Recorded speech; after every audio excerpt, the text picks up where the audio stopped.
So many coming to town and so much going on. This was projected to be a very busy week, but so far some businesses say they haven't seen the benefits. Now they're telling our Rachel Hanley how they hope that it will pick up as we get closer to the big game. Yeah, standing somewhere like here, you can definitely see that there are a lot of people in town for the Super Bowl. But what we're hearing is that a lot of them might not be venturing too far from here. We talked with a few businesses just a few miles from here today, and they say that not only have they not seen the boost that they were expecting, this past week has actually been slower than normal. Across the city, my cooler's jam-packed, my staff is overflowing. Businesses have been preparing for Super Bowl crowds. We brought in extra sacks of crawfish. I think we brought in 30 today. But with the game less than 48 hours away, there are more empty seats than expected. Jeffrey Carreras owns Tracy's Original Irish Channel Bar. He says this is the busiest he's been all week. You know, it's really been slow, believe it or not. Not many people on Magazine Street itself. They're not finding their way up to uptown.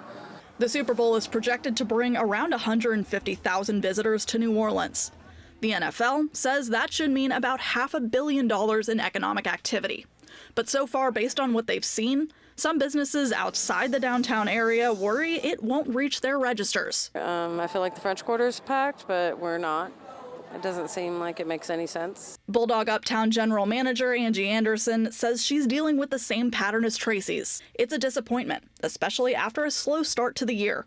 We're still trying to recover from the pandemic and everything else in the city, and now the Super Bowl and the terrorist attack has just been a whole lot for us. The good news is, Carreras does say the neighborhood is starting to look busier. He and everyone else uptown is counting on that trend to keep going throughout the weekend. And I'm sure it's coming. It came a lot of people on the streets today.